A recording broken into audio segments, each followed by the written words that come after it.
Bienvenue dans On s'engueule pas, le podcast politique où on a des discussions passionnées entre amis, et non, on s'engueule pas.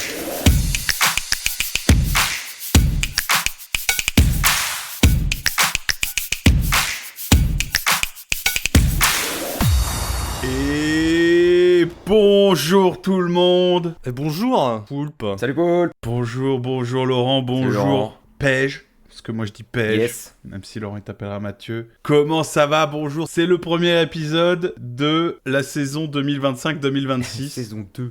Saison Incroyable. 2. Ouais. Qui y croyait? Je pensais pas qu'on ferait une saison 2, tu vois. Je Ah pensais là que le là. network allait pas nous renouveler. Tu vois, donc... On n'a pas eu les sponsors, mais Ouais. on est là quand même. Alors, incroyable. Donc, on se retrouve à 3. Une petite pensée à notre ami Ludo qui est débordé et qui n'a pas pu nous rejoindre. Décédé. Ah non. Ludo qui nous a quittés trop tôt. Non, fais pas ce genre de blague.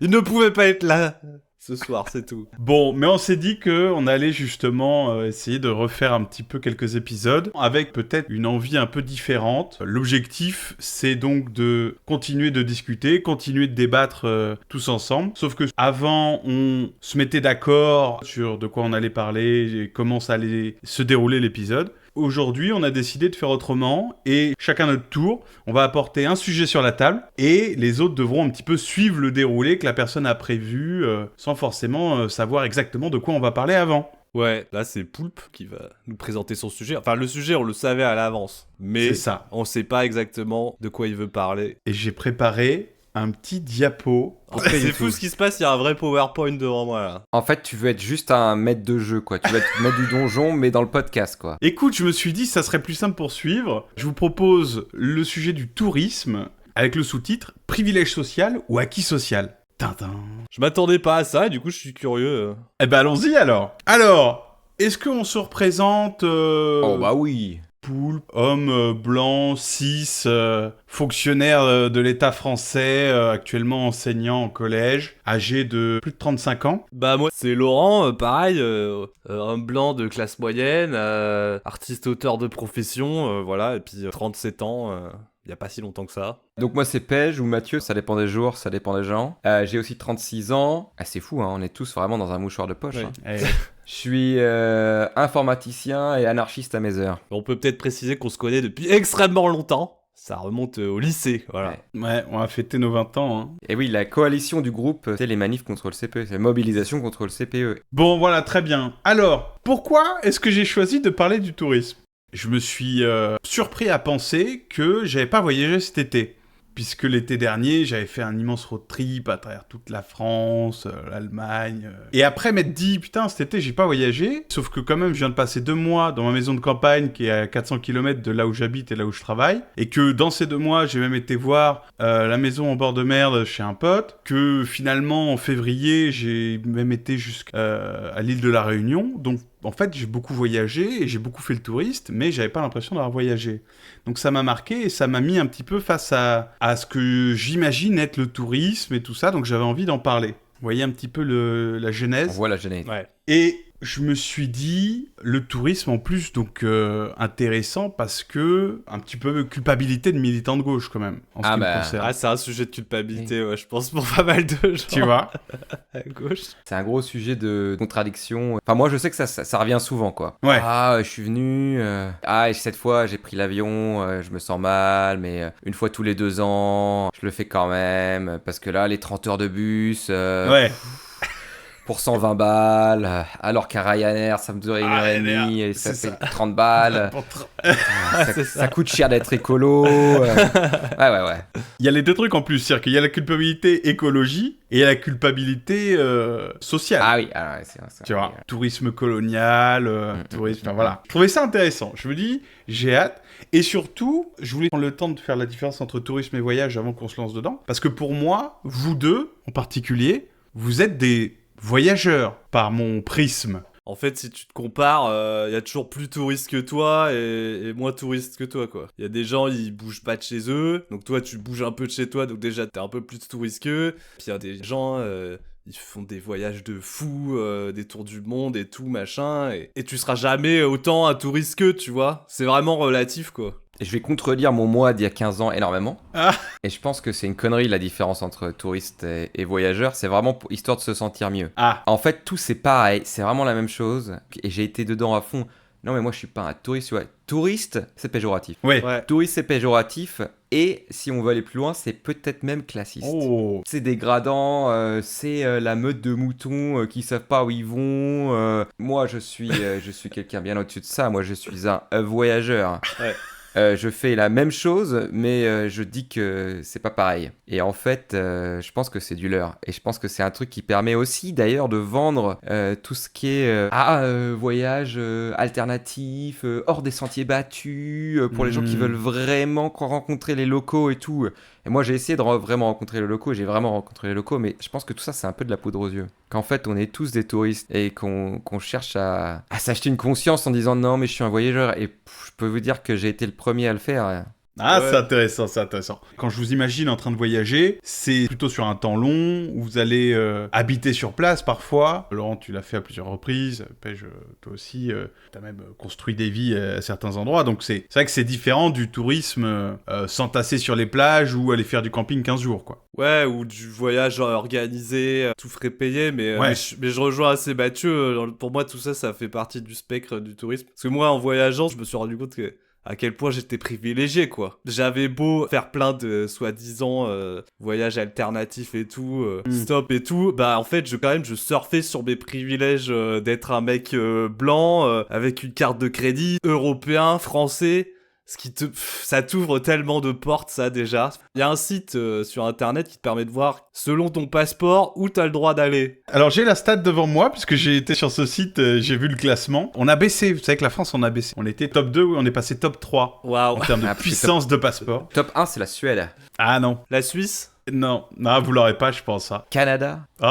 C'est froid. Non, le site, c'est passeportindex.org. Non, le premier... C'est un pays d'Asie de l'Ouest, pour pas dire du Proche-Orient, parce que Proche-Orient c'est très colonial. Avec 175 pays visitables, dont 137 sans visa, le number one des passeports en termes de puissance, c'est les Émirats Arabes Unis. Waouh. Ah là là. C'est devenu le passeport le plus puissant. Waouh, c'est bien d'avoir de l'argent. Et le top 2 ex aequo, c'est Singapour et Espagne. Ouais, mais ce qui est intéressant de voir, c'est que tu regardes le bas de la liste, Afghanistan et tout, tu vois qu'il y a des gens, ils peuvent aller nulle part. Bah, l'Afghanistan, ils peuvent aller dans 38 pays, mais seulement 6 sans visa et 32 avec visa à l'arrivée. Et Ouais. sinon, tout le reste, c'est visa requis. Et oui, le bas de la liste, c'est Afghanistan, Syrie, Irak, Somalie, Pakistan, Yémen, Palestine. Ouais.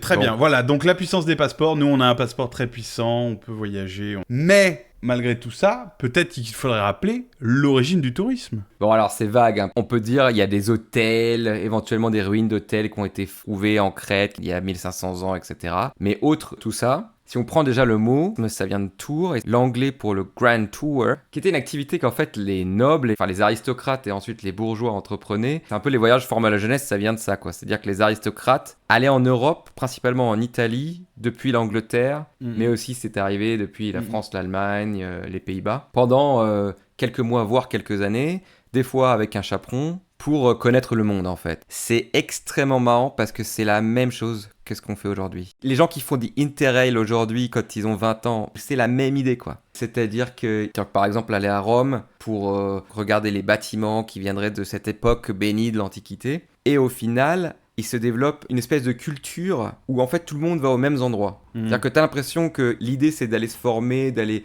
voyager un peu n'importe où, mais en fait ils font tous la même chose. Et il y a même une des pratiques courantes, c'est de se faire peindre avec un monument.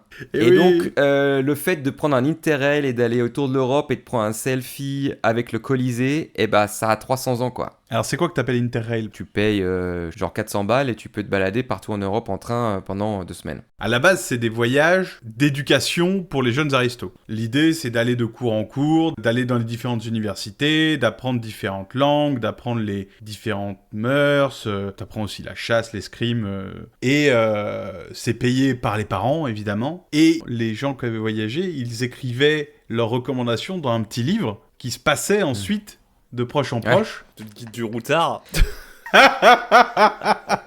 C'est Lonely Planet. Non mais c'est trop drôle quoi. Et donc voilà, et donc c'est vrai qu'il y avait ces arrêts obligatoires dans les villes les plus prestigieuses. Moi j'ai vu qu'à Venise, il y avait beaucoup de tourisme aussi parce qu'il y avait beaucoup de prostituées. C'est déjà le tourisme sexuel. Moi j'ai vu que ça commence au XVIe siècle. Ah, c'est fucking old. C'est comme d'hab, hein, c'est où est-ce que ça s'arrête, où est-ce que ça commence. Ouais. Ouais. Avant, il y avait des étudiants, donc des aristocrates à l'époque, qui allaient d'université en université, comme ce que tu as dit, et ce qui, au final, s'est développé en quelque chose de plus... Il y a même plus les universités qui sont impliquées, quoi. Puis là, c'est un peu ethnocentré, parce que c'est surtout l'Europe, quoi. Il devait peut-être y avoir des choses en Asie qui se passaient, mais bon. Eh oui, non mais alors c'est vrai que pour moi c'était le tourisme à partir de la France et de Ouais. ce qui nous concerne, parce que ça va être compliqué de parler d'autre chose. Ça, c'est encore autre chose. C'est encore autre chose. Ce qui est intéressant, c'est de voir qu'il y a une démocratisation du tourisme, justement. Que c'était un truc réservé aux classes privilégiées, enfin un très petit nombre de personnes, en vrai. Et justement, à partir des congés payés, il y a eu le développement du tourisme de masse, quoi. Justement, d'où la question finalement initiale, le tourisme, est-ce que c'est un acquis social ? Est-ce que c'est quelque chose qu'on doit défendre ou qu'on doit attaquer ? Et oui, moi la question que ça m'a mis en tête, c'est recherche. Si les aristocrates et les bourgeois font ça depuis le XVIe siècle, Ouais. en gros, et qu'aujourd'hui on a un tourisme de masse, et moi j'ai grandi dans une famille de classe moyenne où on m'a dit des choses du style les voyages forment la jeunesse, c'est bien d'aller s'ouvrir l'esprit, d'aller à l'étranger, pour rencontrer des nouvelles cultures, ça te permet de te former, etc. Et ce qui m'a poussé plus tard, quand j'étais adulte, à vraiment aller voyager. Je pense que ça vient de là. Mais alors, est-ce qu'on veut voyager parce que c'est cool de voyager et qu'il y a 400 ans, il n'y a que les bourgeois qui pouvaient se le permettre, et donc il n'y a que les bourgeois qui le faisaient ? Ou alors est-ce qu'on veut imiter les classes dominantes ? Est-ce qu'en fait, ce qui est marrant, c'est qu'on se dit que voyager c'est bien parce qu'en fait c'est ce que les riches font et on voudrait être riche parce que bien sûr on veut copier les comportements des classes dominantes. Est-ce qu'on veut vraiment voyager parce que c'est sympa et tout ça, ou alors c'est parce que ça nous donne un capital culturel et social parce qu'on dit qu'on a été au Machu Picchu ? Est-ce qu'on voyage pour nous ou est-ce qu'on voyage pour les autres finalement ? Bah moi je dirais que l'être humain est complexe.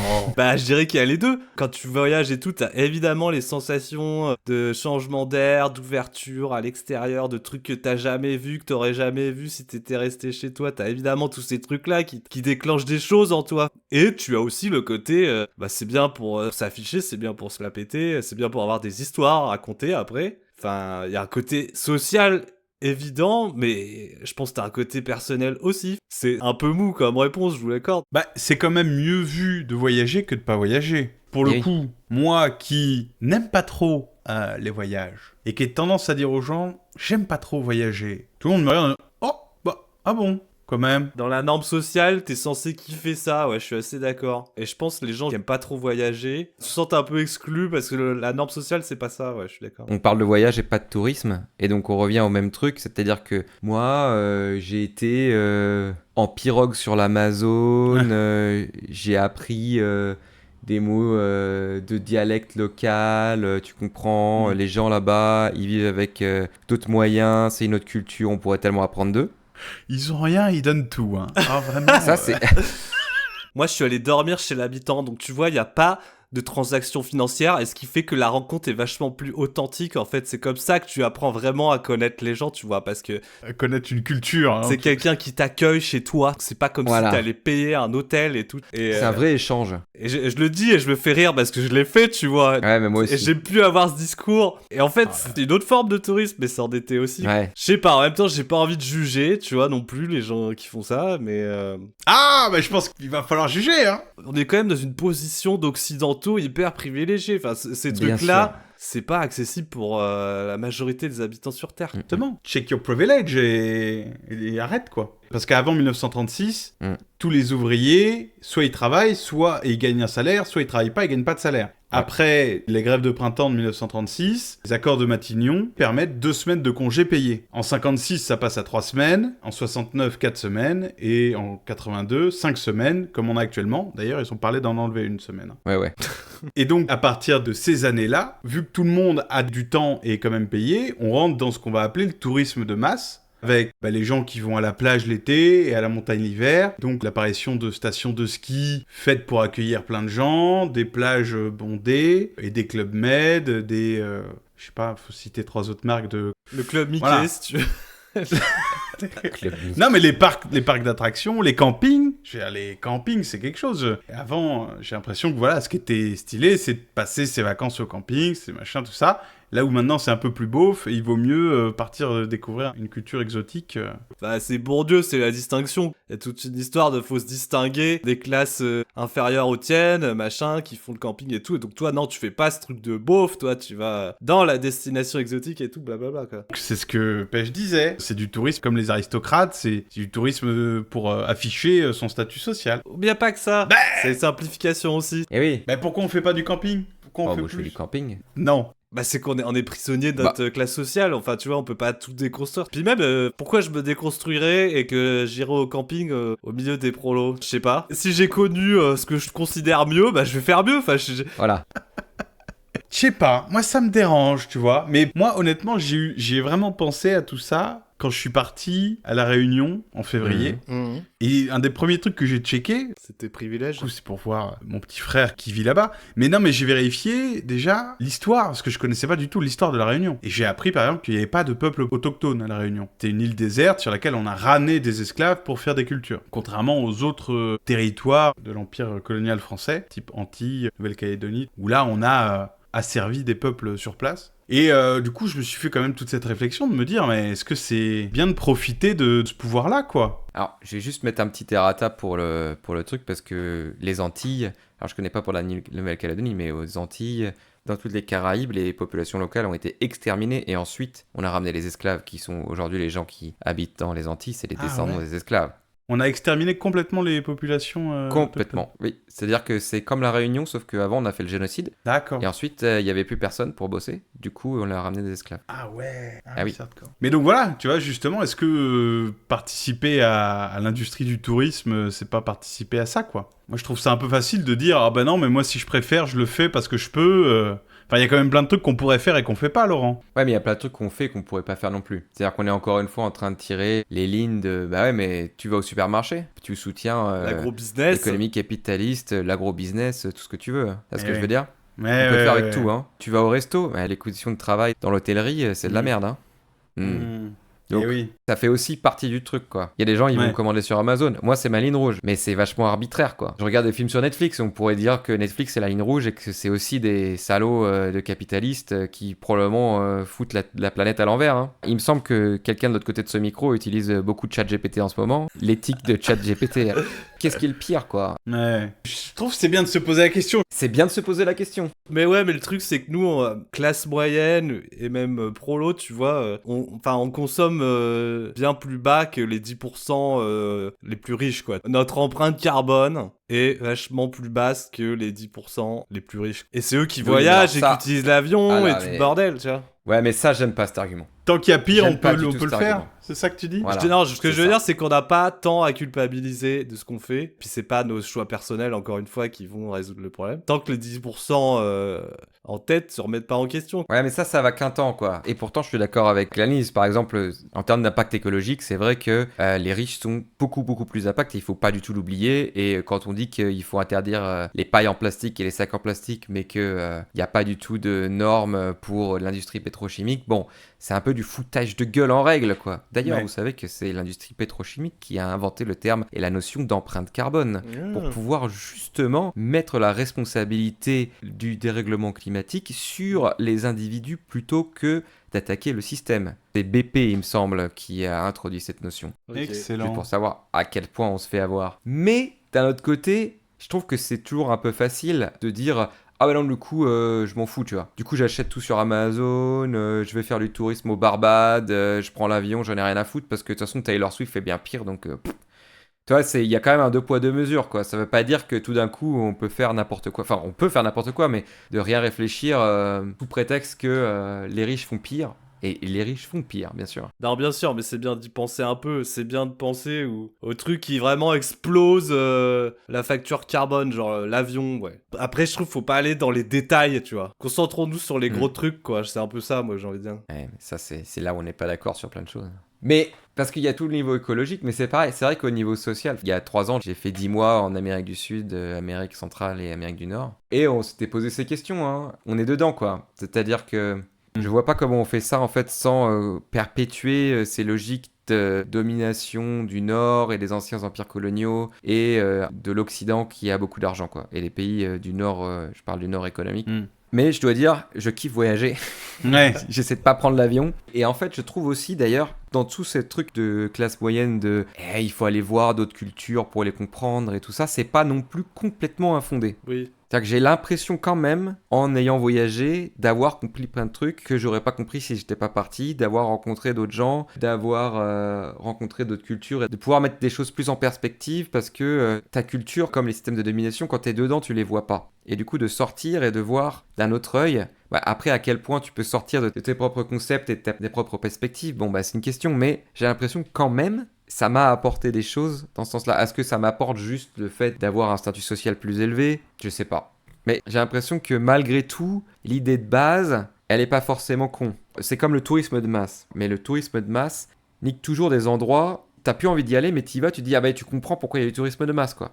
Venise, c'est typiquement le marronnier de l'été, le surtourisme. En ce moment, il y a des grosses manifs, que ce soit en Espagne, dans les îles Canaries, à Barcelone, à Venise, ou en Croatie. Mais j'étais à Venise, c'était incroyable.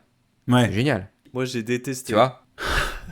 Mais toi, t'aimes pas le fun aussi, alors. J'ai détesté parce que c'était typiquement, là, pour moi, ça représentait vraiment l'excès du tourisme. C'est une ville Oui, mais voilà. qui est conservée dans le formol, et donc où 100% de l'activité, c'est le tourisme. Il y a plus de vie là-dedans. Mais je me rends compte, c'est un peu ridicule dans ce que je dis, parce que on recherche l'authenticité et tout machin, on est un peu dans notre fantasme et tout. Justement, le tourisme a tendance à tuer l'authenticité. Peut-être t'es pris dans le même truc, si toi, en fait, tu veux sortir de ce truc-là, et que tu vas aller rechercher l'authenticité. T'es juste dans, l'autre face d'une même pièce. En fait, c'est ça, ouais. Ah là là là là là là. C'est dur, hein. Et en même temps, moi, mes voyages et tout, souvent ça me revient en tête, ça m'a marqué. Oui, ça a sûrement joué sur mon développement et tout. C'est un truc assez constitutif, ouais. En même temps, on peut pas militer pour abolir les frontières pour rester dans son village. Bah si, hein. Si, on peut. Ouais, tu peux, hein. Le fait de côtoyer des gens qui n'ont pas du tout ces privilèges de pouvoir traverser les frontières, ça te fait quand même prendre conscience de plein de choses, justement, sur ton privilège. Quand tu passes les frontières dans l'autre sens aussi, hein. Quand t'es à l'aéroport à Athènes et que dans la file, tous ceux qui sont un peu basanés sont foutent de côté pour un super contrôle de passeport, que tu vois les gens qui sont faire caler, qui sont en train d'attendre là-bas, ça te met pas bien tous les jours, hein. Alors que toi, avec ta gueule de blanc là, oui, bonjour, pop, allez, salut, merci monsieur. Si t'as la théorie, ça te permet de voir la pratique, en fait, la domination. Mais du coup, on s'éloigne de ta problématique de base. Est-ce que c'est un acquis qu'il faut défendre, en fait ? On pourrait se dire, les vacances, on a bien envie de défendre, quand même. Le congé payé, tu veux dire. Du temps libre payé par le patron. Ça, on est d'accord que on fait pencher la balance plutôt du côté des travailleurs. C'est-à-dire que pour le même salaire, on travaille moins, ce qui fait que le travail est mieux rémunéré. Et ça, c'est plutôt ce qu'on veut. Ben non, mais justement, j'ai l'impression que c'est le capitalisme qui réattrape notre argent. On nous donne de l'argent pour notre temps libre. Et du coup, on va le dépenser dans des structures faites pour et pensées par les bourgeois capitalistes patronaux. Ah bah bien sûr. Bah oui, c'est une aubaine pour lui, le capitalisme. Oui, mais voilà, mais je pense qu'à la base, c'était pas vu comme ça, parce que c'est quand même une lutte sociale importante, des congés payés et tout ça. Aujourd'hui, je pense que si on enlevait tous les congés payés, je suis pas sûr que les patrons... tu vois, il y aurait des lobbies qui diraient, bah non, ça va tuer le tourisme. Parce que, alors, j'ai pris les chiffres à l'inverse, en plus, je sais pas si c'est intéressant, mais France, destination touristique numéro 1 à l'international. Ouais, on est le top 1.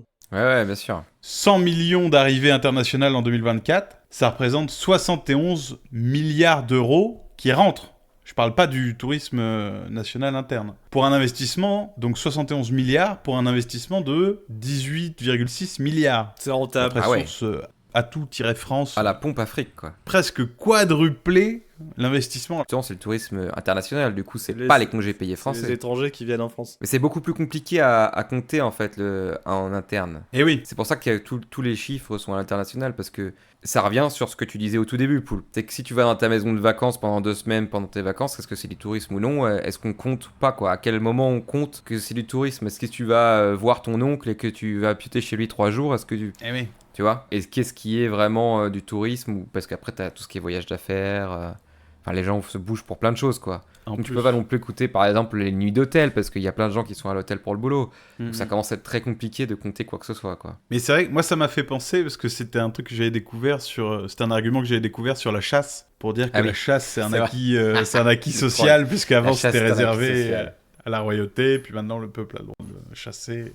Mais Toujours est-il que le côté acquis social, je trouve, à Bondo, enfin on l'a perdu, puisqu'il y a, pour le coup, les vrais prolétaires, ils font plus vraiment de tourisme. Les gens ont moins d'argent, donc les gens runnent sur leurs dépenses non essentielles, et donc ils partent moins en vacances, voilà, ils restent plus chez eux et tout, et chez les prolos, il y a des gens, ils vont jamais en vacances, ils partent jamais de chez eux. C'est quelque chose que j'entends, mais j'avoue que j'ai pas fait la recherche pour savoir, parce que des gens qui partaient pas en vacances, il y en avait dans les années 60, tu vois. Mais voilà. Oui. Est-ce que c'est plus, moins, je sais pas. Et puis aujourd'hui, si t'es coursier Deliveroo, t'as pas de vacances non plus.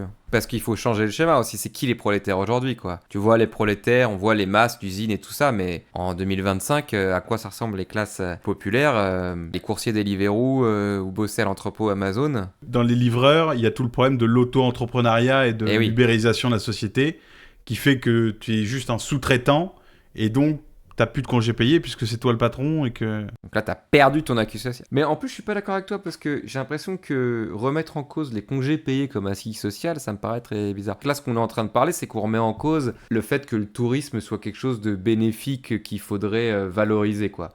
On voudrait bien avoir les critiques, que ce soit en termes écologiques ou en termes d'impact social. On n'est pas forcément obligé de l'amalgamer aux congés payés. En fait, ce qu'il faudrait faire, c'est rien branler. Juste pour la blague, moi je pense qu'en fait, pour vraiment défoncer le capitalisme, faut pas bosser et rien faire. C'est-à-dire, imaginons t'as acheté ton jardin dans un bled pourri et tu fais ton jardin, quoi. Ouais. Ça, c'est bien anticapitaliste. Tu fais ton jardin. Tu vas pas à l'hôtel, tu vas pas au resto, et tu prends pas le train, tu fais rien. Tu lis un bouquin que t'as trouvé dans une boîte à livres et tu t'occupes des tomates, quoi. Et là, vlam, t'es pas un consommateur. Et c'est ça qu'il faut faire. On a un copain qui disait des trucs bien, parce que lui aussi, c'est quelqu'un qui est vachement fort à rien foutre. Et il disait, dans un monde productiviste, la paresse est une résistance. Wow. Je crois qu'il a chopé ça quelque part, mais... Ouais, peut-être Paul Lafargue. J'irai dans ton sens un peu, Mathieu. Moi, j'ai l'impression aussi que... Ok, alors, on a des congés payés. C'est cool. Être payé pour ne pas travailler, c'est cool.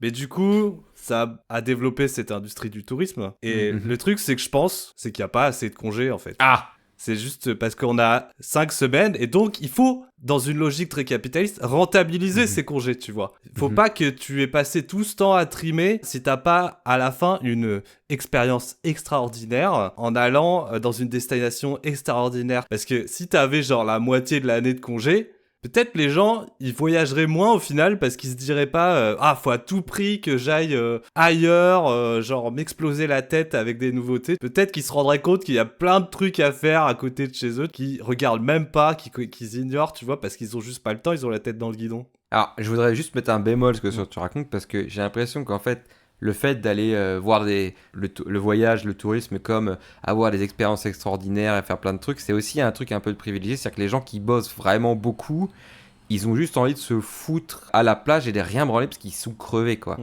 C'est juste que du coup, ils vont se foutre au soleil dans un club med. Ouais. Et du coup, on les dénigre pour ça d'ailleurs. Ils sont des moutons qu'on a compris, ils se font avoir par le capitalisme. Moi, je le vois, t'as pas besoin d'être à l'usine. Hein. Je le vois avec des gens que je côtoie qui bossent avec des petits-enfants à longueur de journée et qui ont envie de les vacances de rien foutre parce qu'en fait, ils sont crevés, quoi. Oui, je pense encore une fois qu'en moyenne classe dont on fait partie, il y a quand même deux extrémités où tu as le côté plus voyage et le côté plus tourisme au sens différence de budget et d'ambition et de destination. Je trouve, moi, il y a cette notion, faut rentabiliser absolument les vacances. Tiens. Mais ça, t'as raison, Laurent. Ça n'empêche pas, si tu restes chez toi et que tu lis un bouquin, tu dis, ah bah non, j'aurais pu faire ça un samedi, tu vois. D'ailleurs, je parlais même avec un collègue aujourd'hui qui disait exactement ça, qui s'est retrouvé en fait à faire en vacances avec sa grand-mère. Lui, il voulait faire plein de trucs, tu vois. Et il a fallu qu'il se force à aller au rythme. Tu vois, la grand-mère, elle faisait pas des activités de ouf. Et en fait, au bout d'un moment, il a apprécié ce truc-là, mais il a fallu qu'il se force à arrêter cette espèce de rythme où il faut toujours faire un truc, il faut toujours faire un truc nouveau, autre chose, Ouais, c'est rigolo. On a intégré en nous cette espèce de productivisme constant où il faut toujours... je sais pas si vous vous rappelez les débuts du Covid. Les débuts du Covid, c'était... ah, mais on est chez nous. Ah bah super, tu peux développer une nouvelle passion, tu vas faire du sport. Ouais, fallait rentabiliser tu vois, fallait... le confinement. C'était tout le truc. Ah bah là... Mais bon. Plus de vacances. Non, mais ou alors moins de travail. Hein. C'est aussi un des arguments de la semaine de 4 jours de travail. Moi, je vais essayer d'aller vers 3, là. Mais après, c'est plus des vacances, quoi, parce que si t'es obligé de revenir bosser, j'avoue que les vacances, il y a quand même un côté sur une longue période, quoi.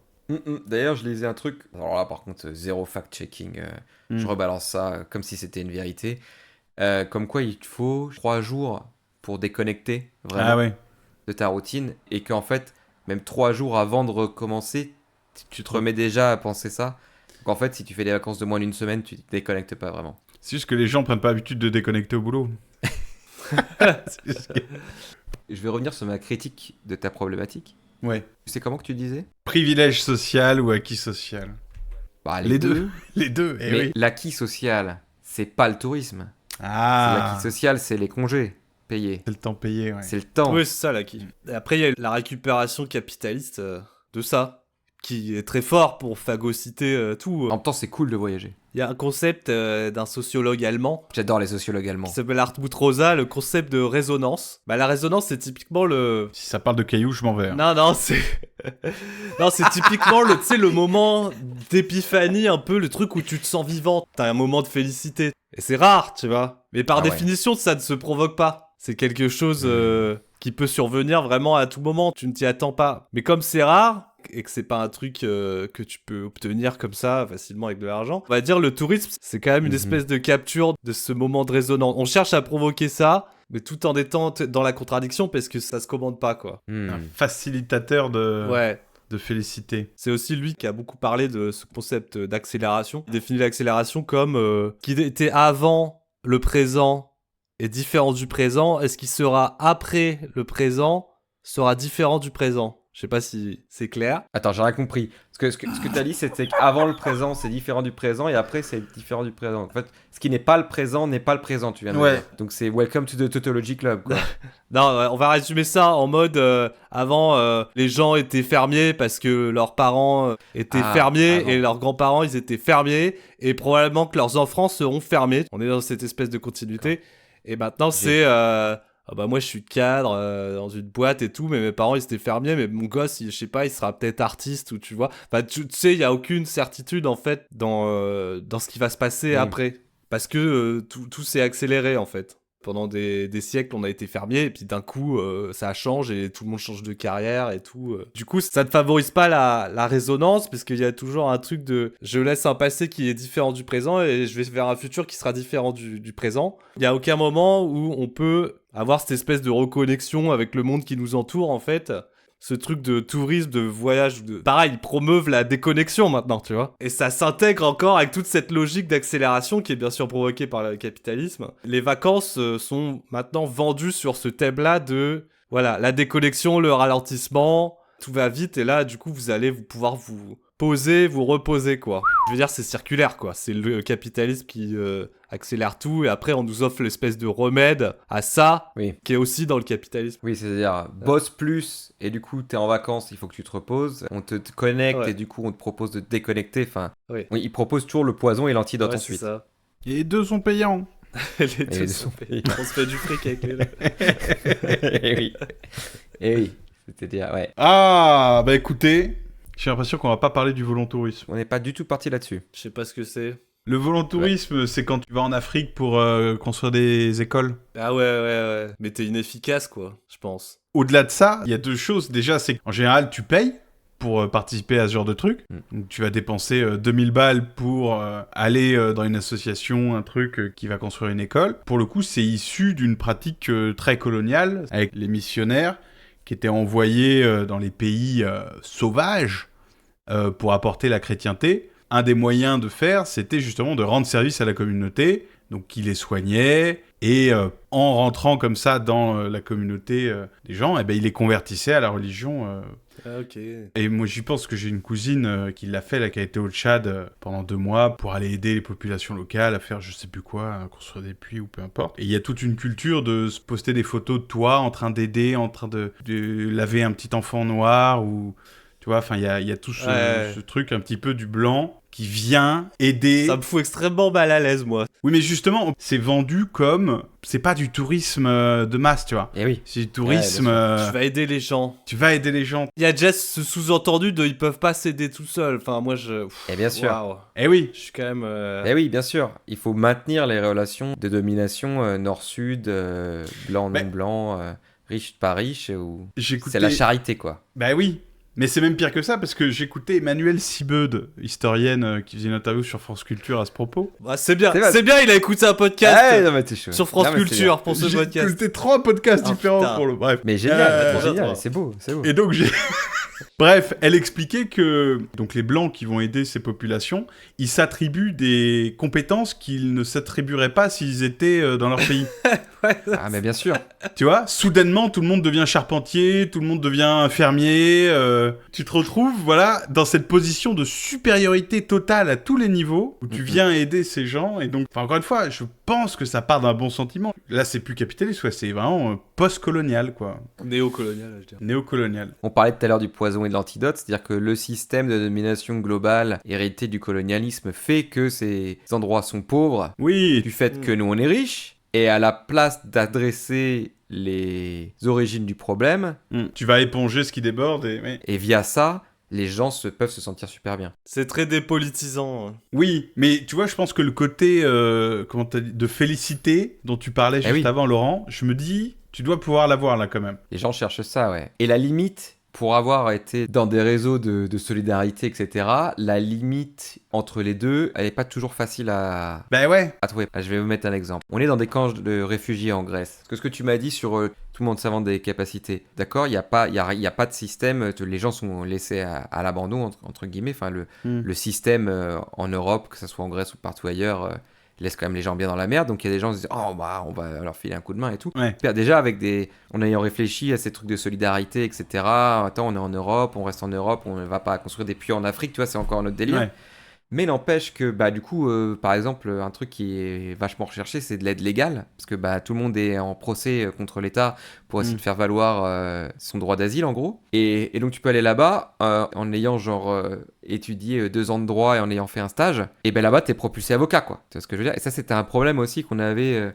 beaucoup, les gens viennent, les jeunes, en plus c'est avec des bons sentiments, hein, tu viens, mais sauf qu'en fait t'as pas vraiment les compétences, mais par le manque et tout, et donc à quel point en fait tu vas là-bas et tu te dis, tu peux vraiment être avocat quoi, alors que t'as pas de diplôme, t'as rien, alors qu'en France t'aurais que dalle quoi. Et c'est pas du tout pour dire que les gens qui font ça, c'est pas bien, tu vois, mais c'est difficile des fois de détricoter.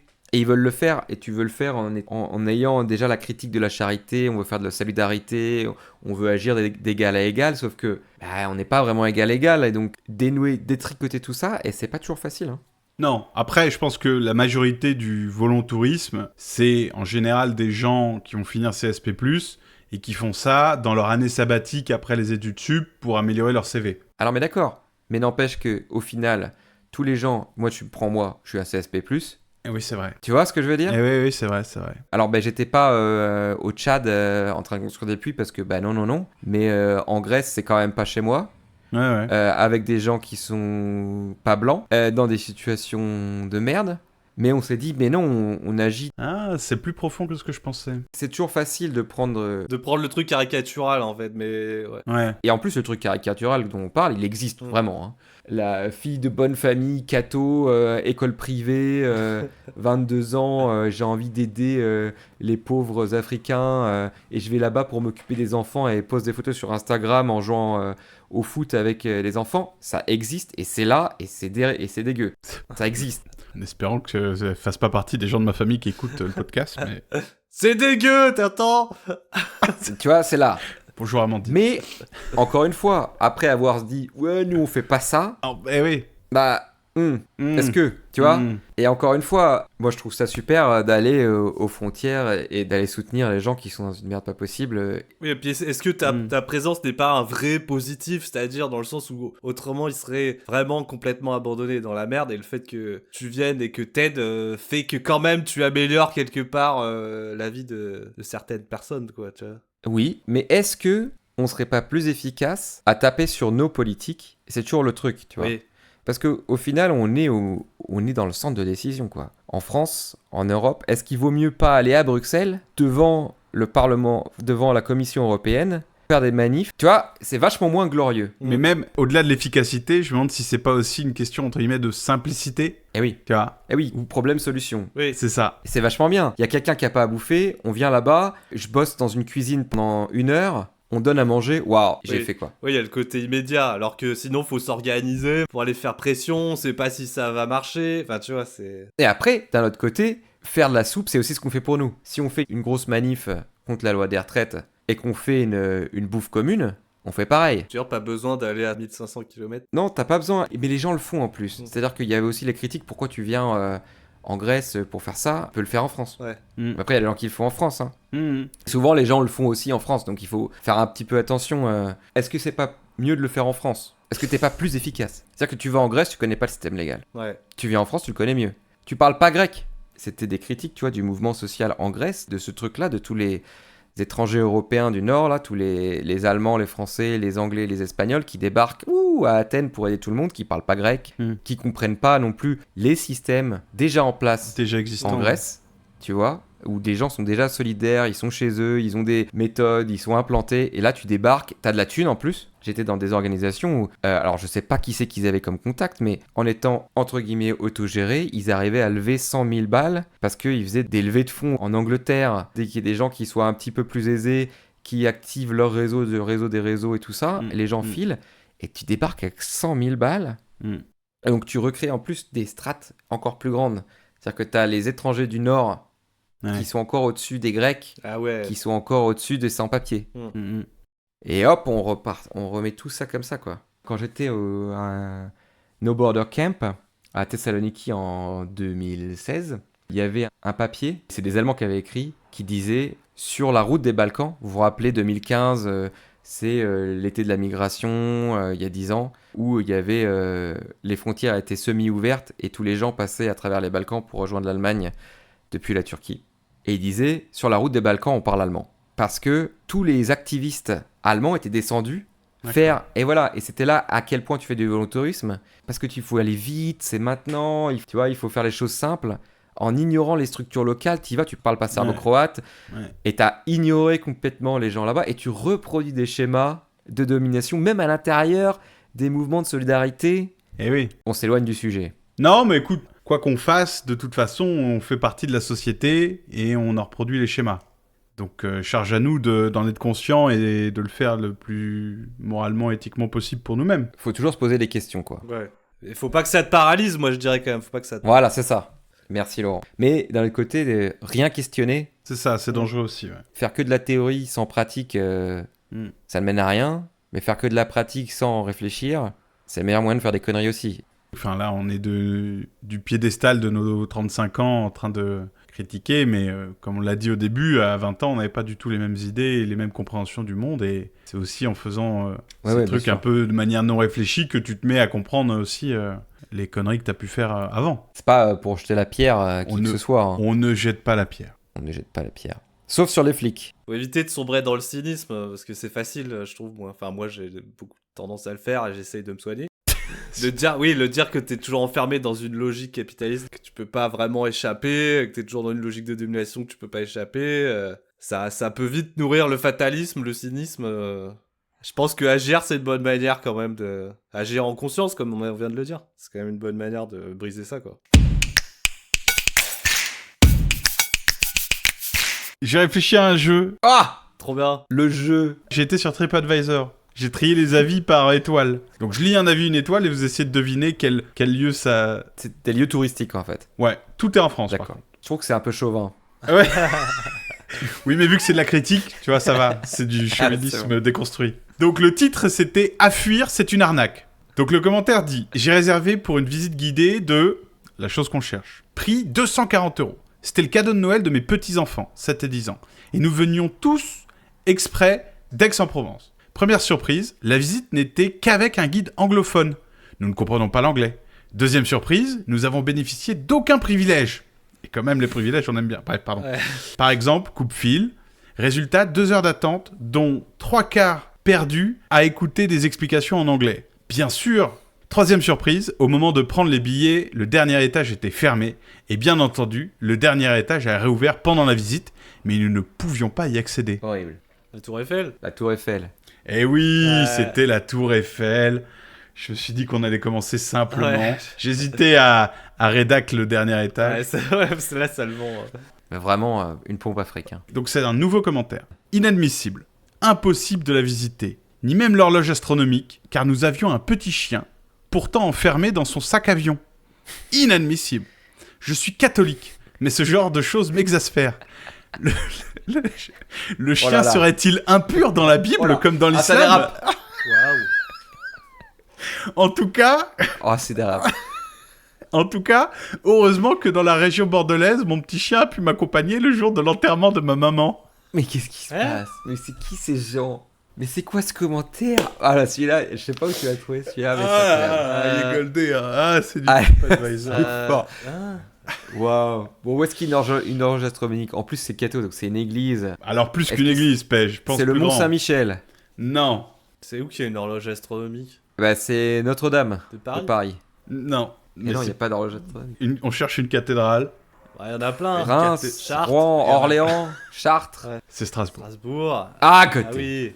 C'est Strasbourg, la cathédrale de Strasbourg n'accepte pas les petits chiens, c'est récurrent dans les commentaires. Est-ce que les chiens ne seraient pas-ils impurs dans la Ça- Bible Comme Comme dans l'islam. Mais Bah, je sais J'aime pas. bien comment... aucune La- race, les gens. Aucune race. Suddenly islamophobe, Ouais. ça tue-là, il était pas mal. Hein. Je l'avais pas vu venir. Hein. Mais heureusement, elle a pu emmener son petit chien à l'enterrement de sa maman. Et ça, on lui fait un bisou à la maman qui nous écoute, bien sûr. Et ah non, qui nous écoute plus, du coup. Pardon. On a pu- horrible ce commentaire. Ok, donc numéro 4, donc. Le numéro 4, bien sûr. Tout ce que je n'aime pas dans l'église. J'ai pris le bus, car ma femme voulait lui rendre visite. De superbes vues depuis le patio. Mais la basilique à l'extérieur et à l'intérieur est tout ce que je n'aime pas dans l'église. Beaucoup trop d'or et de splendeur. Ce qui contredit complètement ce qu'ils enseignent. Vendez tout ce que vous avez et donnez l'argent aux pauvres. Le bâtiment doit valoir des millions. S'ils avaient autant, ils pourraient faire tant de bien pour réduire la pauvreté en France. Génial, alors le mec... Il vient de se réveiller. Il se rend compte que l'église, Que les catholiques, ils aiment bien ce qui est clinquant. C'est fou ça. Hein. ils ont des propriétés dans le foncier qui Ah valent ouais. un peu de pognon.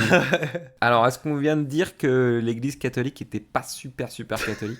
C'est ça qu'on est en train de dire. Est-ce qu'ils contredisent pas un peu l'enseignement de Jésus? Voilà. Ouais. Alors, J'aurais jamais pensé. est-ce que vous avez assez d'indices, d'infos? Euh, Où est-ce qu'il y a des basiliques sur le patio? Alors, je sais pas. bah, ça pourrait être... La Sainte-Chapelle? Mais non. Ben non, parce qu'on est en France. Oui, bah la Sainte-Chapelle, c'est en France. Ah bon? Je ne sais pas de quoi on parle. Je sais pas de quoi on parle non plus. C'est ce qui est en face de la Notre-Dame de Paris. Eh oui, c'est ça. Ah oui, d'accord. Oui. Du Non, coup, mais- on l'a dit, une basilique, la basilique Saint-Pierre, non. Je vais redire le Mont Saint-Michel. Non. À Marseille, Oui, c'est à Marseille. c'est l'église en haut là. Comment elle s'appelle?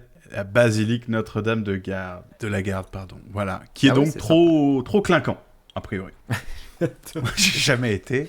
On demandera aux gens, laissez-nous un Faut commentaire. pas qu'il aille au Vatican, hein. Ouais. Qu'il aille Ah bah voir c'était devant la basilique chapelle Saint-Pierre, Sixtine. justement. Alors, cinquième commentaire. Waouh, quel monument exceptionnel. Je vais le lire avec une certaine... pense que c'est ironique. Attention, c'est pas vrai. C'est ironique. C'est une... Une... Pas un parc national, pas le Louvre, pas le Grand Canyon. C'est juste une... Ah, et la plage, c'est nul. Nul de chez nul. C'est des galets, donc pas de jeu de sable, rien du tout. N'allez pas ici, allez à Deauville. Voilà. Les calanques. C'est pas les calanques. D'accord. Attends, on va trouver. La plage, c'est nul. Il y a une plage et la plage est nulle. C'est les falaises d'Étretat. Oh là là, mais... Waouh, Mais il est putain. trop fort. il est Mais il est fort. trop fort. Oui, c'est une Il falaise. est trop fort. Ouais, Et oui, le putain. commentaire disait c'est une falaise. Une falaise, Ouais. pas un parc national, pas le Louvre, juste une falaise. Moi qui suis normand, j'aurais dû savoir. Il était très déçu. Les plages d'avoir de vu Galets, juste ça une aurait fa- dû me mettre la puce à l'oreille direct.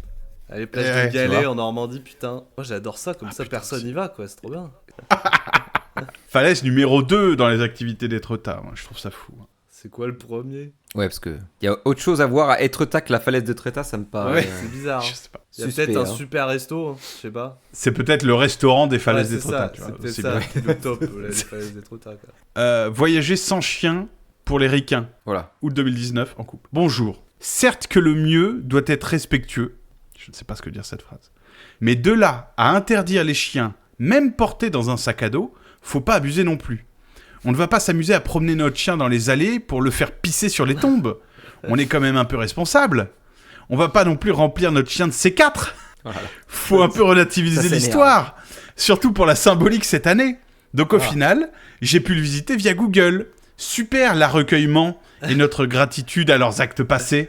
Ah, mais je sais où c'est ça. Ça, c'est le cimetière de Omaha Beach en Normandie. Ah Ah putain, il m'a encore coiffé au poteau là. Oh là là là là. Je devrais connaître ça, putain.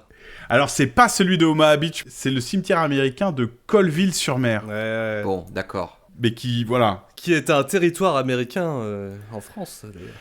Oh là. Oh.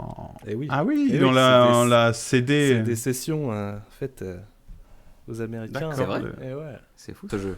Bon, Eh ouais. bah écoutez, merci. Carrément, c'était bien de se retrouver. C'est passé vite et j'ai encore appris plein de choses. Mm.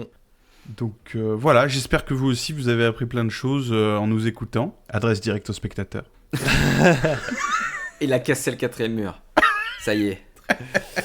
Ouais, puis on va tester la nouvelle formule pour les prochains. Et on se retrouve idéalement dans un mois pour un nouveau sujet, mais dont on ne connaît pas encore. Ce sera moi normalement. Ce sera Laurent qui nous proposera son sujet. Voilà. Voilà, et ben merci Laurent, merci Eh Pej. ben, merci à vous. toi, Poulpe.